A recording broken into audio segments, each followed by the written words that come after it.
Mais uma vez estamos juntos aqui no programa Lições da Bíblia, junto com você, trazendo mais uma temática. E o tema da temporada desses 13 estudos aqui é educação e redenção. A relação de nós educarmos, vivendo, praticando e testemunhando para as pessoas também. E essa semana, especificamente agora, o estudo é justamente a educação em artes e ciências. É um tema diferente que aterriza no meio desse estudo aqui, e para isso nós temos a oportunidade de ter dois amigos juntamente conosco aqui. O pastor Márcio Nastrini, seja bem-vindo, pastor Márcio Nastrini, mais uma vez, e também o pastor Vinícius Mendes. Prazer. É bem rapidinho, na sequência a gente volta com você já trazendo lições da Bíblia.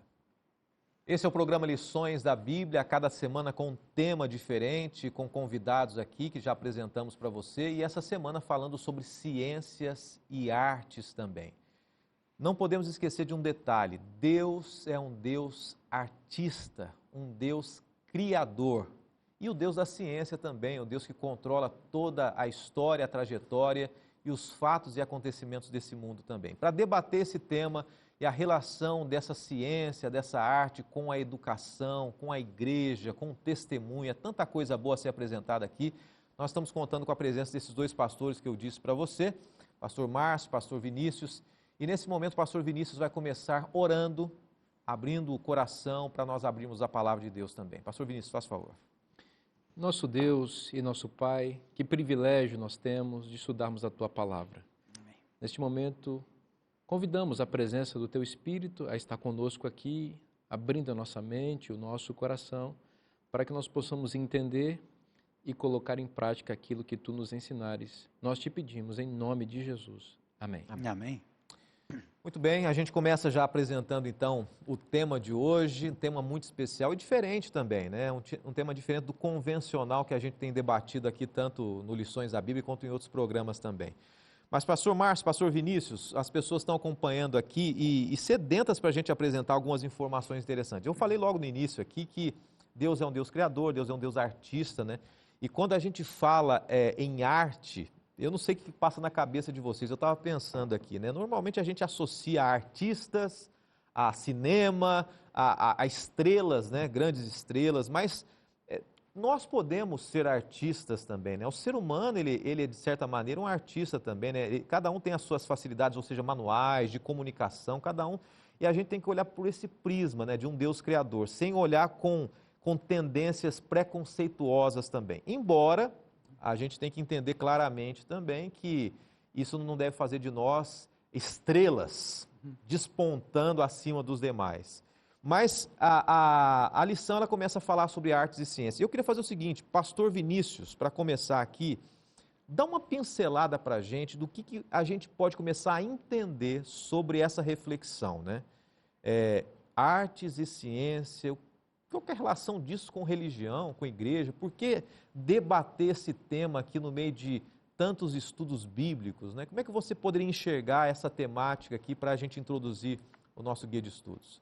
Bom, pastor Fábio, a ciência é o estudo da natureza e Deus é o criador da natureza. Portanto, toda verdadeira ciência está associada com Deus e com a sua palavra.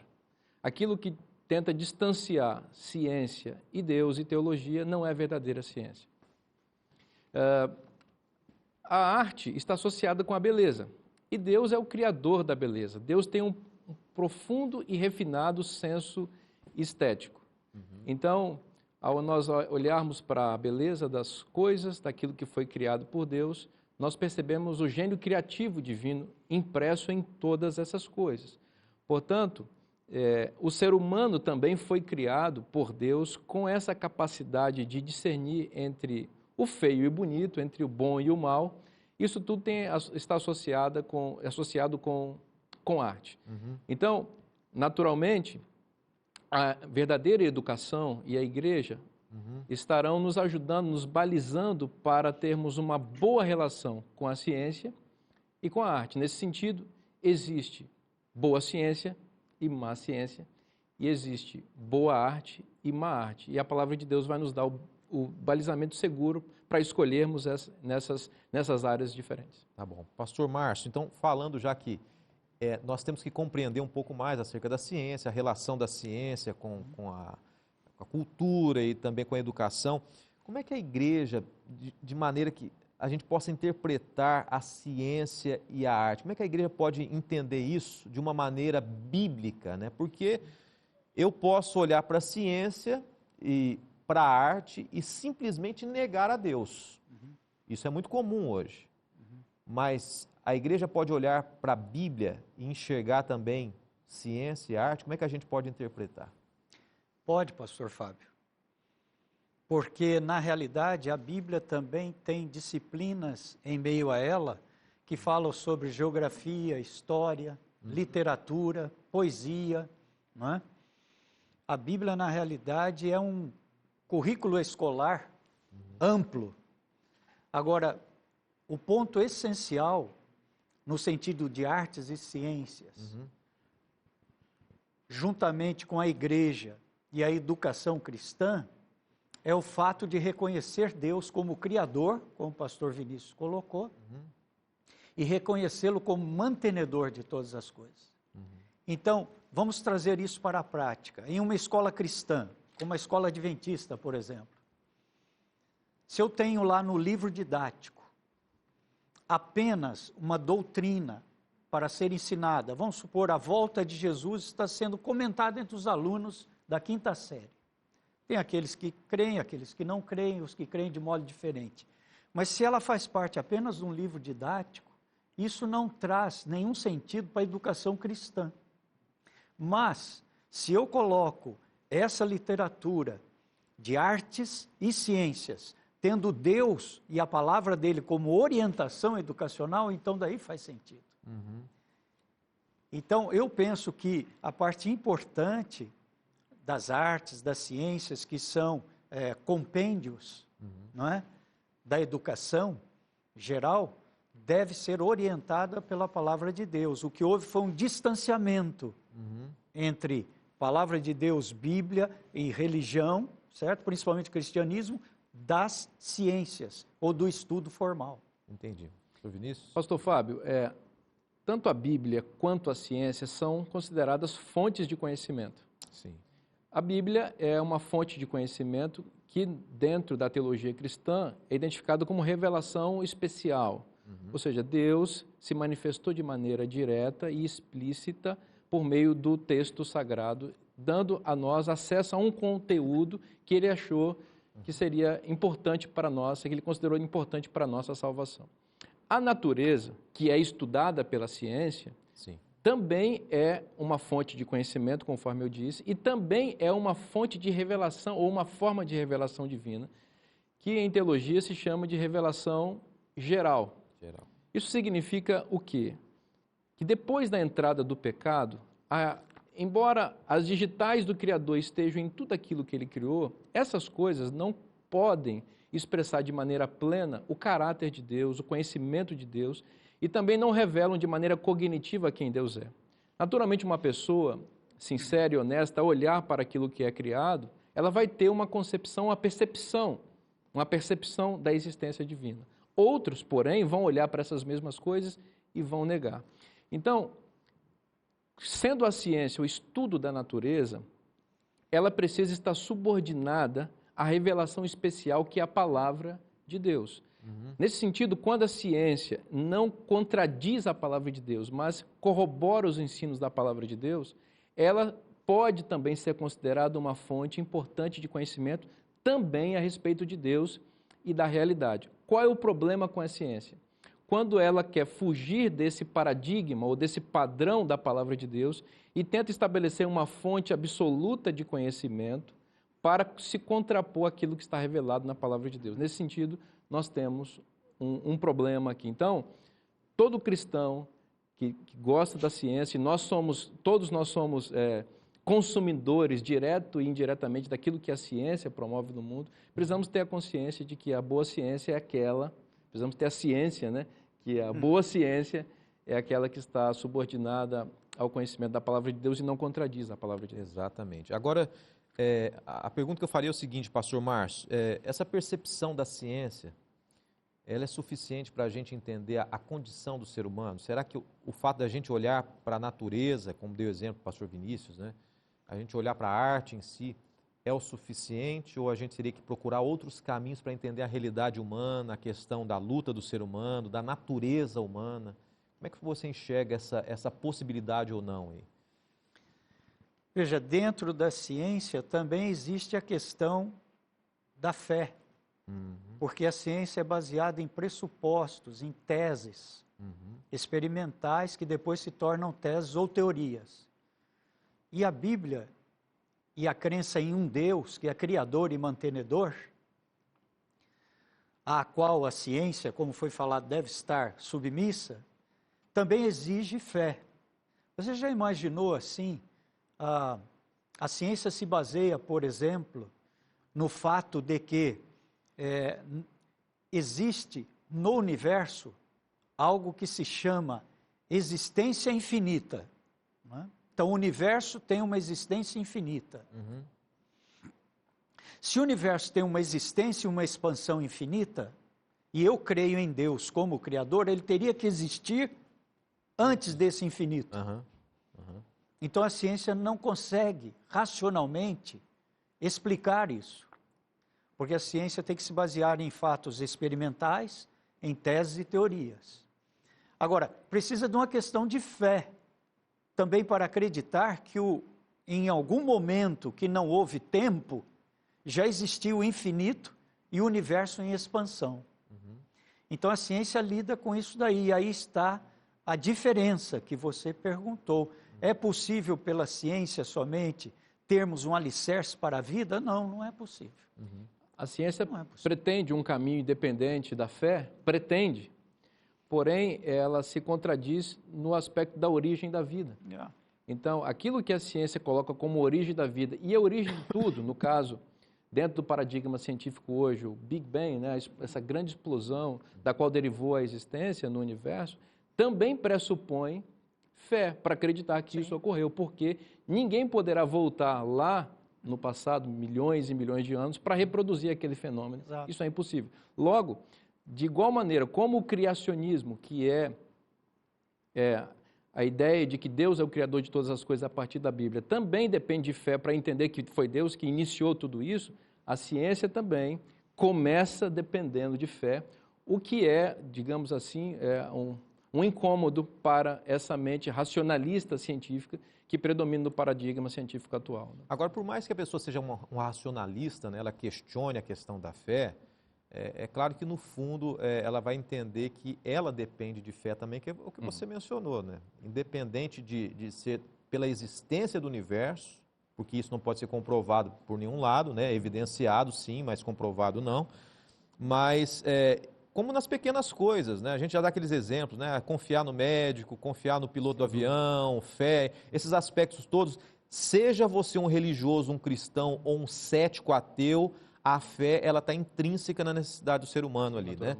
Agora, a gente olhando, vamos inverter um pouco a situação agora. A gente depende da fé para acreditar no que a Bíblia fala sobre a natureza humana e aí vai, sobre a queda do ser humano. Mas a gente pode evidenciar isso também na natureza, na criação. Quando a gente abre a Bíblia em Gênesis ali, existem alguns elementos e aspectos que a gente pode associar à arte e à natureza, que é o tema da semana, e olhar para o ser humano na situação dele hoje, pastor Márcio, pastor Vinícius, não sei quem gostaria de mencionar sobre isso. Não, certamente. Olha, existe um princípio. Você quer ver como a Bíblia ela é um compêndio amplo de estudos, com várias disciplinas? Existe um princípio na física que se chama termodinâmica. O segundo princípio da termodinâmica, a segunda lei da termodinâmica, ela fala sobre entropia, que as coisas vão de mal a pior, se degenerando até se acabar. Quando você olha a história do planeta Terra, vamos falar em universo, vamos falar em planeta Terra. O planeta hoje, com 7 bilhões e 300 milhões de habitantes, ele tem uma qualidade de vida melhor em alguns aspectos, da tecnologia, da medicina, etc. Mas o coração do ser humano ainda carece, ainda necessita de algo que preencha o seu vazio. Então, o coração é o mesmo, embora a medicina tenha avançado, a ciência, etc. Então, o princípio da entropia diz que tudo vai de mal a pior. certo? E o mundo está assim também. Tanto é que tem os profetas que creem na autodestruição do planeta pela questão da camada de ozônio, né, dos recursos minerais acabando, da poluição dos rios, derrubada das florestas. É o princípio da entropia. E eu diria o seguinte, pastor Fábio, hoje o mundo vai de mal a pior. E o pior é que a maioria acredita melhor no que é pior. Isso é irônico, né? O mundo está indo de mal a pior, mas a maioria gosta de acreditar melhor no que é pior. Então, se nós cremos em Deus, um Deus que é mantenedor, que criou e sustenta tudo que Ele criou, embora exista o princípio da entropia e as coisas vão indo de mal a pior, nós temos que crer também que a ciência verdadeira, como a física, ela prova isso, pelo princípio da entropia. Muito bem. Pastor, se nós olharmos a complexidade da vida, tanto nesse planeta, a vida nesse planeta e o que existe no universo em termos de astros, enfim, aquilo que a astronomia pesquisa, a complexidade disso tudo pressupõe que há uma mente inteligente por trás disso. Essas coisas não podem ter surgido do acaso. Se a gente também olha a beleza e a criatividade que estão, por assim dizer, embarcadas na criação, isso não pode ser resultado de uma casualidade. Então, a complexidade e a criatividade, a complexidade e a beleza da criação ou do mundo e do universo revelam que há um Deus ou uma mente, um design inteligente, como dizem, por trás de todas essas coisas, né? Eu acredito que é muito mais fácil acreditar num Deus criador do que acreditar na casualidade da existência dessas coisas. Muito bem, a gente está falando essa semana sobre ciências e arte, a relação com a religião, com Deus, né? Nesse primeiro bloco a gente abordou um pouco o aspecto da ciência, né? Que existe uma relação entre religião e ciência, que a ciência confirma o que a Bíblia diz, né? Pela fé, e a fé ela transcende simplesmente a religiosidade, né? Mesmo uma pessoa que não crê em Deus, ela depende da fé também. Mas após o intervalo a gente vai voltar falando sobre a relação de um Deus artista, a arte, né? Um Deus criador, um Deus que inova, que gosta de novidades. Isso é interessante, a gente conhecer um pouco mais sobre esse Deus. É bem rapidinho, a gente vai para o intervalo e voltamos já. Esse é o programa Lições da Bíblia, estudando com você a Palavra de Deus e uma temática diferente a cada semana aqui. Nessa temporada nós estamos estudando a educação e redenção no nosso guia de estudos, tá bom? Você pode também ter esse material, basta entrar no site da CPB, Casa Publicadora Brasileira, tá bom? Hoje nós temos aqui conosco 2 pastores que trabalham, que são servidores ali na Casa Publicadora Brasileira, que é essa instituição da Igreja Adventista que produz materiais didáticos, acadêmicos, teológicos, bons materiais, tá? Temos o pastor Márcio, temos o pastor Vinícius também. Eles estiveram semana passada e na semana passada você conheceu um pouquinho a atividade deles aqui. Agora a gente tem que conhecer um pouquinho o lado pessoal deles, né? Pastor Márcio é mineiro, coincidentemente é da minha mesma terra, né? Somos naturais de Poços de Caldas e aí fomos de períodos diferentes, né, pastor Márcio? Fala um pouquinho sobre, bem rapidamente, sobre a sua origem, família também, para a gente conhecer um pouco melhor aí. Então, nós somos conterrâneos. Exato. De uma das cidades mais belas do Brasil. Tem que falar assim. Poços de Caldas, né? Cidade turística pelas águas. E fui colega do seu pai no ensino fundamental, na escolinha de 2 salas atrás da igreja central de Poços de Caldas. E hoje é um privilégio vê-lo aqui. Estamos juntos aqui. Como pastor, de Deus, colegas de ministério, né? Sim. E, bom, eu sou 3ª geração de adventistas. Minha avó aceitou o evangelho na época em que o pastor Siegfried Schwantz morava em Poços de Caldas, era um jovem ainda. E meus filhos já são 4ª geração e eu tenho um netinho agora que é 5ª geração. De adventistas, né? E depois, então, eu fui para o ramo da química e me tornei químico durante alguns anos, antes de ir para o seminário. E daí resolvi fazer, então, teologia, cursei a faculdade de teologia, depois o mestrado e tal, e faz 38 anos que estamos aí no ministério pastoral na organização adventista. É claro que o ministério vai continuar, mas a fase de dedicação exclusiva ali, ela já está na reta final, né, pastor? Já está na creio que daqui para o ano que vem, estamos aí, como diz o mundo, pendurando as chuteiras, mas nunca deixando de ser pastor, né? É claro. Sempre ajudando. Tá joia. Muito obrigado, pastor. É bom revê-lo aqui, viu? Pastor Vinícius, daqui a pouquinho a gente conhece um pouco mais. Mas vamos falar um pouco sobre arte, né? O Deus artista, o Deus criador. Como é que a gente pode fazer essa relação, né? Um dos principais atributos de Deus é justamente a obra da criação. Pastor Vinícius, como é que a gente pode associar arte e Deus? Como é que é claro isso na sua mente aí? Olha, a arte está associada com a estética, conforme a gente já mencionou, né? Existem 3 ramos centrais da filosofia, que é a epistemologia, que é o estudo do conhecimento, a metafísica, que é o estudo daquilo que está além, não é? E a axiologia, que dentro da axiologia você tem dois ramos, que é a ética e a estética. Então, a estética, ela incorpora a arte. E qual a relação disso com a fé e com a vida cristã? Bom, basicamente, a arte tem que ver com o belo. Sim. E a beleza, ela é um conceito subjetivo, porque é da percepção. Existe aquela frase antiga e famosa, quem ama o feio, bonito lhe parece, né? Então, daí você observa a subjetividade da nossa percepção do que é belo. Porém, existem traços da beleza que eles são marcados e eles foram criados. Deus é o Deus do belo, ama o belo e criou as coisas belas. Deus não criou o feio. E aqui é importante a pessoa entender o que significa isso, né? O feio no sentido moral, neste caso, né? Deus criou as coisas perfeitas e belas, e foi o pecado que degenerou tanto moralmente, quanto fisicamente, quanto esteticamente a criação divina. Tá? Então, no céu, com a recriação, todos nós seremos belíssimos, né? Porque o pecado será erradicado, né? Definitivamente. Mas o fato é que o belo está associado com a perfeição da criação divina. E o que é a arte? A arte é a expressão do belo.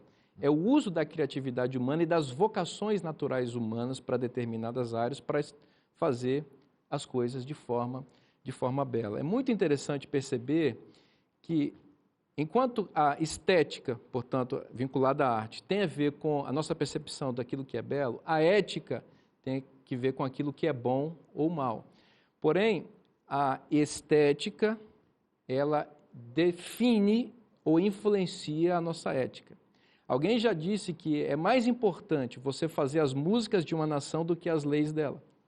Porque as músicas, portanto, a arte, elas vão determinar muito mais a maneira como as pessoas vão enxergar a realidade do que as legislações daquela nação. Então, nesse sentido, Deus e o inimigo estão diretamente preocupados com que tipo de produção artística é produzido. Não é? Isso é muito importante. Logo, existe uma arte que é positiva, que promove os valores do céu, logo com os valores e a beleza que Deus pretende que seja expressa, e existe uma arte que deturpa aquilo que é belo e coloca o feio como se fosse belo. Então, isso é uma coisa interessante que aparece. E esta feiura, por assim dizer, que aparece e que tem aparecido muito na arte contemporânea, eu poderia aqui citar exemplos de ritmos musicais que estão aí inundando, formas artísticas estranhas que estão aí, as pessoas às vezes nem entendem o que é aquilo lá, mas dizem, olha que coisa extraordinária. E essas coisas naturalmente acabam interferindo na percepção das pessoas sobre a realidade e no padrão ético delas, no sentido de que o comportamento das pessoas acaba espelhando os valores artísticos que aquela pessoa aprecia.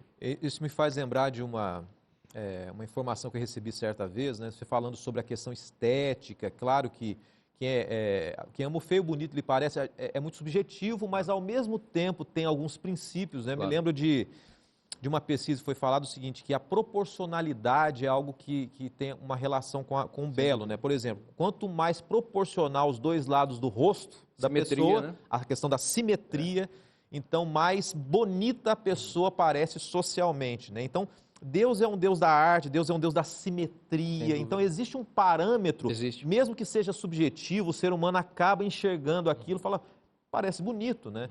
Uma outra questão também para a gente introduzir o pastor Márcio ao falar aqui, né? Eu me lembro de uma vez um pastor dizendo o seguinte, que É claro que existe a percepção humana também, mas não existe nenhum ser criado, nenhum desenho que se faça que faça com que o ser humano consiga achar aquilo mais bonito do que o próprio ser humano.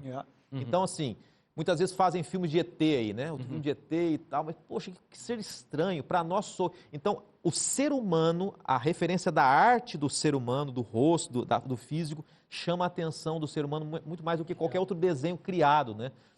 Pastor Márcio, fala pra gente um pouquinho mais sobre a questão artística aí, e o quanto belo, por mais belo que seja, pode às vezes trazer sentidos negativos também, né? Porque a arte, para muitos, é uma referência do belo, do acolhedor, mas isso às vezes pode também perturbar e levar a pessoa para um caminho equivocado, né?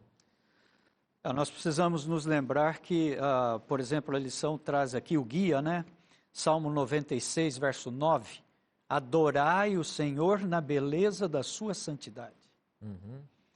Então, como eu vou ter esse padrão da beleza de Deus após o mundo decrépito, da entrada do pecado e a queda de Adão e Eva?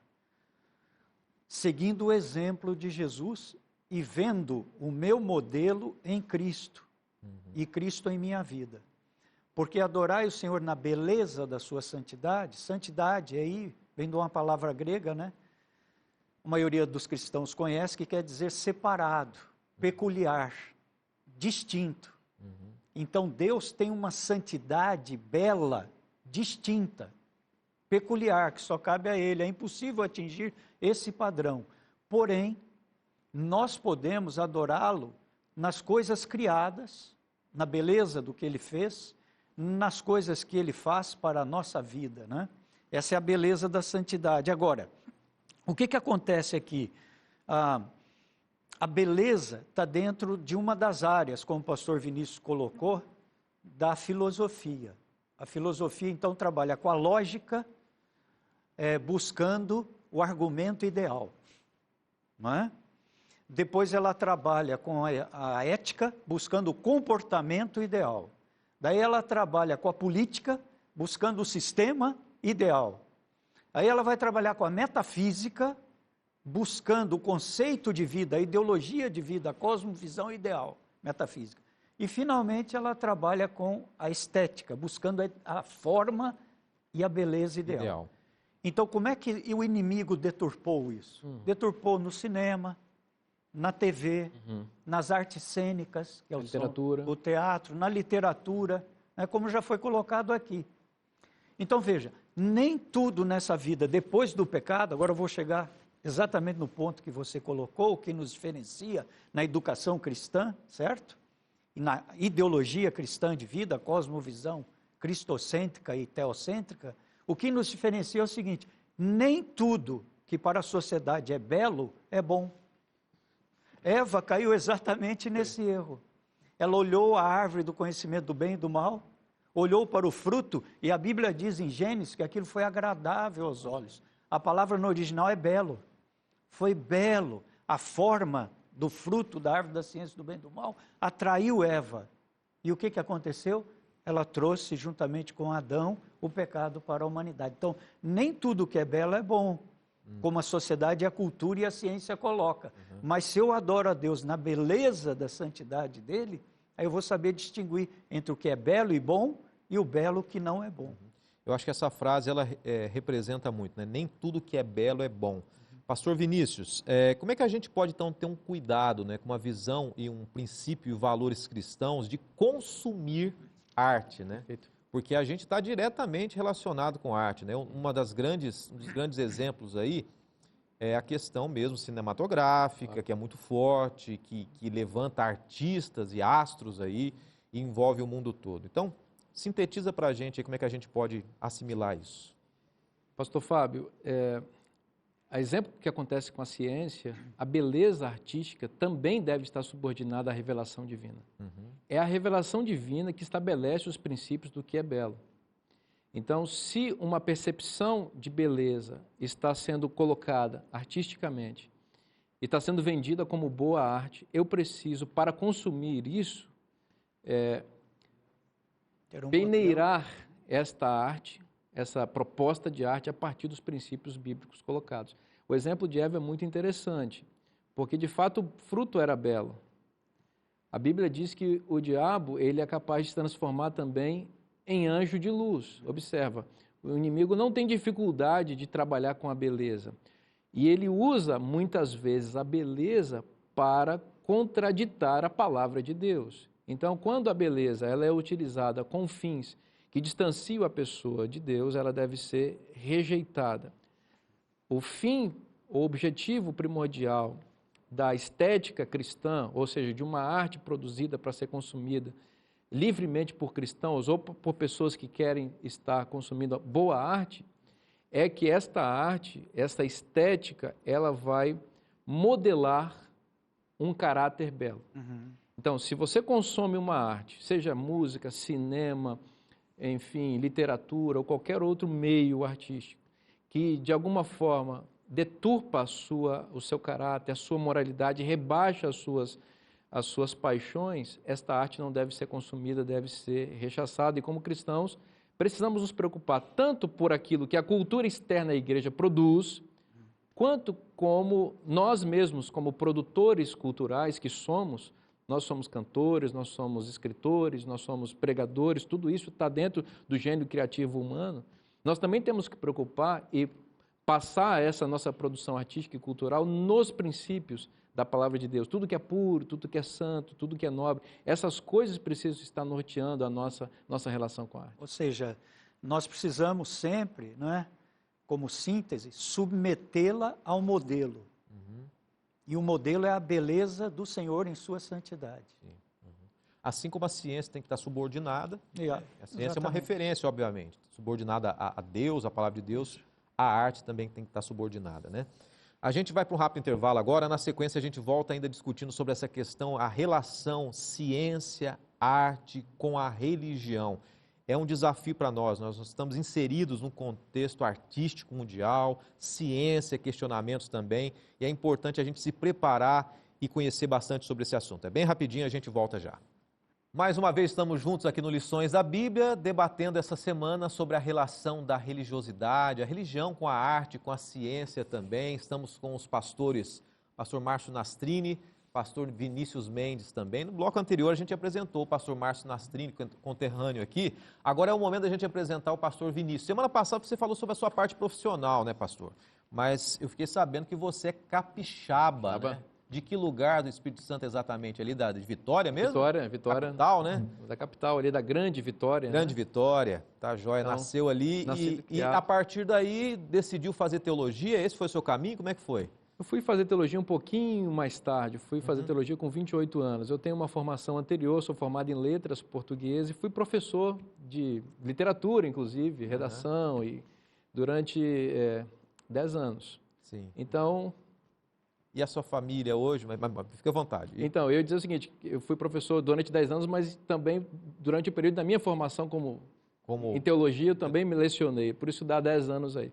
Mas a minha família também é de Vitória, minha esposa Ariane, ela é professora, trabalha na Casa Publicadora Brasileira também como editora de livros infanto-juvenis. Legal. E eu tenho, como eu mencionei na semana passada, uma filhinha, Ana Clara, de 8 anos. Essa é a minha família querida e aproveito para mandar um abraço e um beijo querido para ela. Joia, muito bom.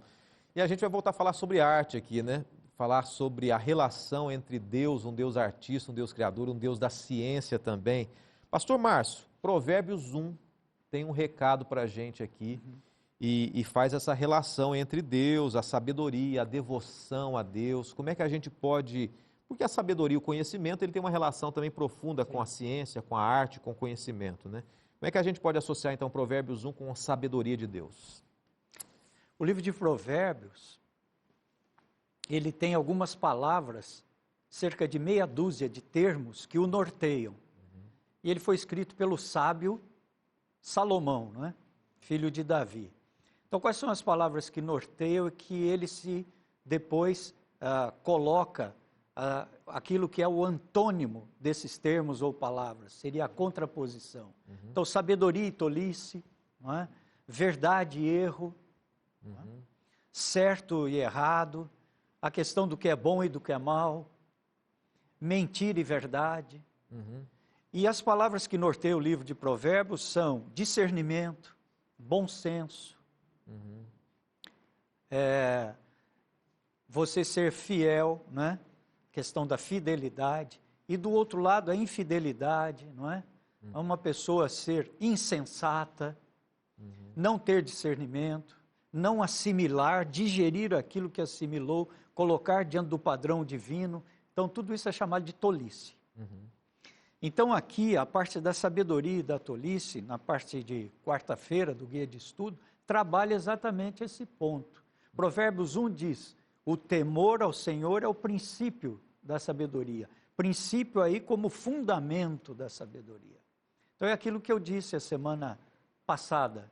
Há muitas pessoas intelectuais, mas não são sábias, porque não creem em Deus, portanto não temem ao Senhor e não o têm como Senhor da vida e mantenedor do mundo e do universo. Tá? Elas têm um conhecimento acadêmico, Exato. um conhecimento acumulativo, né? Mas não têm a sabedoria de lidar com a vida, com questões da vida também, né? Você pega o livro de Provérbios e Eclesiastes, não é? Aquilo é um manual de psicologia tremendo. Tremendo. Você tem ali conceitos. A palavra dita ao seu tempo é como maçãs de ouro em salvas de prata. Né? Falando o rei, quem o contestará? Veja. Então, há muitas coisas aqui que são um manual, um guia de psicologia tremendo. Isso é sabedoria. A Bíblia traz para nós algo sobre psicologia fantástico. Mas eu gostaria, pastor Fábio, de puxar aqui o outro ponto. Por exemplo, o estudante de ciência e mesmo o professor das ciências humanas, que não crê em Deus e que não teme ao Senhor, eles estudam a arte, eles estudam a ciência como algo para ter um título na vida. Estudam para ter uma vanglória. Estudam para ter uma posição, um status. Mas a educação cristã já é ao contrário. Ela estuda a ciência, a arte, a beleza de tudo, crendo que existe Deus e para a glorificação do Senhor. Então há uma diferença tremenda aí nisso. Pastor Vinícius? Da perspectiva grega, que é a que predomina no mundo acadêmico e científico hoje, a sabedoria está associada com aquilo que você pensa. Ou seja, com o raciocínio, com o racionalismo, né? Então, por isso, as pessoas são endeusadas por achados científicos e são consideradas sábias. Mas, do ponto de vista bíblico, a sabedoria está associada com aquilo que você é e com as coisas que você faz. A Bíblia tem uma perspectiva mais concreta da sabedoria. Você citou, por exemplo, Provérbios 1, que diz que o princípio da sabedoria é o temor do Senhor. O temor do Senhor é o princípio da sabedoria. Algumas pessoas não sabem o que significa a expressão o temor do Senhor. Alguns acham que é ter medo de Deus, outros dizem não, é ter reverência. Mas se você buscar na própria Bíblia, vai chegar ao que significa essa expressão. Temer a Deus, que também aparece em Apocalipse 14, que é um chamado à humanidade. Temer a Deus é um sinônimo para obedecer seus mandamentos. Então, o que é um sábio na Bíblia? Quem obedece a Deus. Obedece aquilo que está prescrito na palavra de Deus. Quem anda segundo os princípios. De certa forma, portanto, nós podemos dizer que a sabedoria bíblica está associada com o conceito de ética. Porque ética é o bom comportamento e o melhor de todos os comportamentos é aquele que se fundamenta nos preceitos eternos e imutáveis de Deus. Então, aí você me pergunta, como é que a gente faz para ser sábio, então, do ponto de vista bíblico? Considerando que o nosso coração, ele é inclinado para as coisas ruins. O nosso coração é inclinado para fazer o oposto àquilo que a lei de Deus prescreve. A ética bíblica, ela é sempre de dentro para fora. Ela é sempre resultado de uma atuação divina, transformadora, por meio da influência do Espírito Santo, que acomoda o nosso coração aos moldes divinos, e isso resulta em atitudes éticas que são compatíveis com os padrões da palavra de Deus. Toda tentativa de reprodução ética, comportamental, dos princípios da palavra de Deus, mas que não passaram por uma transformação interior, é hipocrisia. Então, o farisaísmo é exatamente isso, é uma capa exterior que ela em algum momento, pega no flagrante, né? Que ela revela em algum momento quem de fato é. Porém, a ética bíblica, o temor do Senhor, ela é resultado exatamente de permitir que Deus transforme a nossa vida. E aí nós vamos ter a verdadeira sabedoria. Então, o que é o sábio? do ponto de vista bíblico. É aquele que obedece a Deus e obedece pela graça. Obedece em virtude desse processo lindo chamado justificação pela fé, que transforma o indivíduo como um todo. A pessoa não precisou nem ter sentado num banco de faculdade, não precisa às vezes nem ler e escrever. Se ela foi transformada pela graça, esta pessoa é sábia. E da boca dela, ou da boca desta pessoa, você vai ouvir bons conselhos, pode crer. Alguém que foi salvo pela graça sempre terá sabedoria para orientar a vida de outras pessoas. Eu conheço pessoas, por exemplo, que são analfabetas, mas que criaram famílias maravilhosas, de gente de bem, que é uma grande bênção para a sociedade. Onde está a sabedoria desses pais analfabetos? Ela foi conquistada onde? Foi conquistada aos pés de Cristo. Produto da cruz de Cristo, da graça de Cristo, da ação transformadora do Espírito Santo na vida. Então a gente mais uma vez tem que desassociar, né, conhecimento de sabedoria, né? Muita gente acaba associando isso a uma pessoa muito sábia. Por quê? Porque conhece demais, né? Então a lição ela acaba trazendo, o guia de estudos trazendo essa separação aí entre acúmulo de conhecimento e sabedoria. Mas no estudo de quinta-feira a gente começa a falar um pouquinho sobre a história de Jó. Jó ele começa a trazer algumas lições para nós aqui também, especialmente o capítulo 38. Quem está em casa pode acompanhar com calma e fazer a leitura também. E ajuda a entender que a ciência, de certa maneira, ela é limitada, né, no conhecimento humano. E qual que é a relação, então, da grandeza do Criador com a ciência descrita ali no livro de Jó, no capítulo 38 especificamente, pastor Márcio? Há aqui uma diferença também. A ciência pressupõe que a matéria, em algum ponto desse universo expansivo, que nunca para de expandir-se, e também infinito, em algum ponto surgiu a matéria.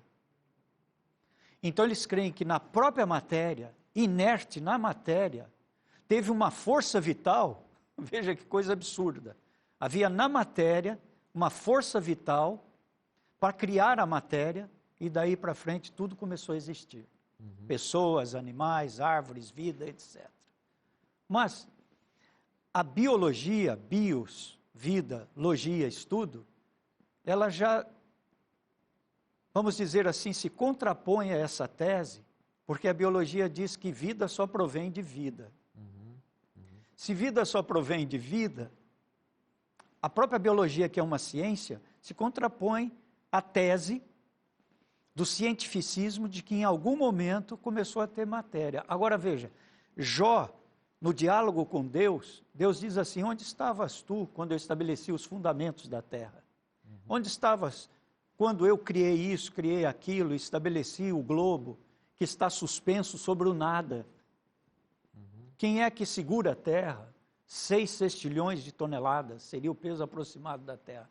Então, para que exista matéria, a física e a ciência dizem que tem que haver energia. Então, como é que eu vou crer numa força? Como é que eu vou crer numa força inerente à matéria para gerar a própria matéria? Para o cristão é muito mais fácil isso, pastor Fábio. Porque nós cremos que a palavra de Deus foi o Logos. Ele falou e tudo se fez. A energia divina foi a palavra, o dunamis, o dínamo, que transformou energia em matéria, certo? Então, quando ele fala com Jó, ele fala nesses termos aqui. A ciência vê pressuposições, teorias, teses, etc, etc. Precisa de muito mais fé do que crer em um Criador, um design inteligente que falou e tudo se fez, se transformou em matéria. Pastor Vinícius. Grande parte da ciência trabalha com pressupostos ateístas e materialistas. O que são pressupostos? São as percepções da realidade que as pessoas têm antes da pesquisa científica. Então, não é a pesquisa científica que prova para o cientista que Deus não existe. É uma pressuposição que ele já tem e que ele leva consigo uma espécie de lente através da qual ele enxerga quase aquilo. Um preconceito. Um preconceito, exatamente, é por aí. É uma lente pela qual ele enxerga a realidade. E essa lente ateísta e materialista deturpa a leitura que ele faz da natureza. E por isso se chegam a conclusões que parecem contraditórias com a palavra de Deus e com a existência de Deus. E ele fica buscando fundamentos para se alicerçar nisso. Exatamente. Então ele vai buscando nas suas pesquisas alguns elementos que ele acha que corrobora a sua pressuposição e ele acaba sendo preso a essa pressuposição. A palavra de Deus, ela tem pressupostos e ela expressa esses pressupostos. O primeiro pressuposto fundamental da palavra de Deus é o Criador. Então, se nós quisermos lidar com a realidade tal como ela está expressada na palavra de Deus e cremos que essa é a realidade correta e ideal, nós temos que partir desse pressuposto. Deus é o Criador de todas as coisas.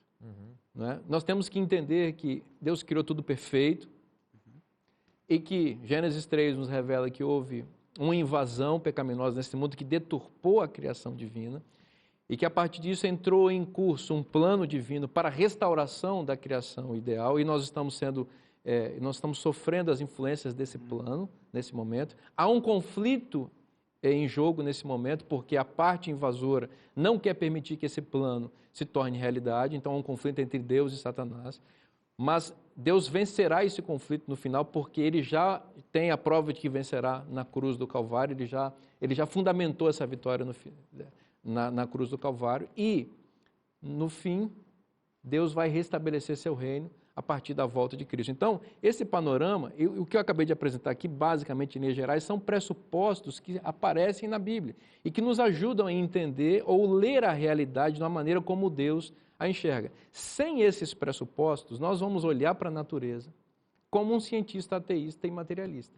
Vamos enxergar processos evolutivos infindáveis, vamos ver a terrível seleção natural que foi expressada por meio do darwinismo, os bilhões e bilhões de anos da vida. Enfim, tudo isso está fora do que a Bíblia ensina, né? Então nós precisamos entender, olha, quando você vai lidar com a ciência, não pense que a ciência, o que ela está dizendo claramente a respeito da existência de Deus é fruto de pesquisa científica. Não, é fruto de pressuposição. E pressuposição é algo subjetivo, é algo que é incorporado socialmente, educativamente e não a partir de dados científicos. Agora é o seguinte, a gente percebe que hoje é um desafio bem prático, né, no sentido de ver jovens que tiveram, de repente, valores, princípios cristãos e, ao longo do tempo, eles começam a perder um pouco isso, justamente por essas questões que muitas vezes são concretas na mente dele, que é a questão da ciência, que é a questão da arte, e ele se envolve com isso e perde os seus valores iniciais ali.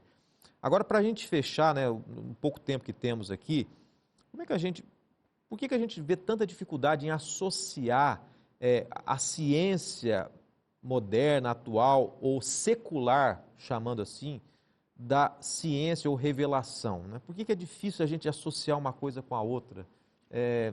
Pastor Márcio, hoje muitos jovens e muitos adultos também têm a dificuldade de compreender algumas coisas, né?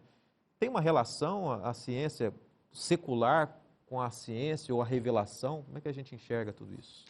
Como já foi dito aqui, a verdadeira ciência, ela comprova a Bíblia. Não é? Veja, a sabedoria na Bíblia ali diz, assim, bem resumidamente, todos os rios correm para o mar, contudo o mar nunca se enche. Ora, se todos os rios correm lá para o mar, haveria um momento que ele transbordaria, se não fosse as leis que Deus colocou na natureza, ele transbordaria e cobriria toda a face da terra. Mas por que todos os rios correm para o mar e o mar nunca se enche?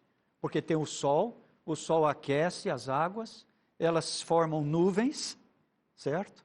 Então estabiliza ali o nível de água, depois elas caem em forma de chuva, as águas e a correnteza sobem novamente, as nuvens sobem, porque o sol esquentou, evapora, e esse ciclo faz com que nós tenhamos nivelado o nível de água. Agora veja só aqui, por que nós não podemos, como jovens que não estão hoje numa faculdade cristã, né?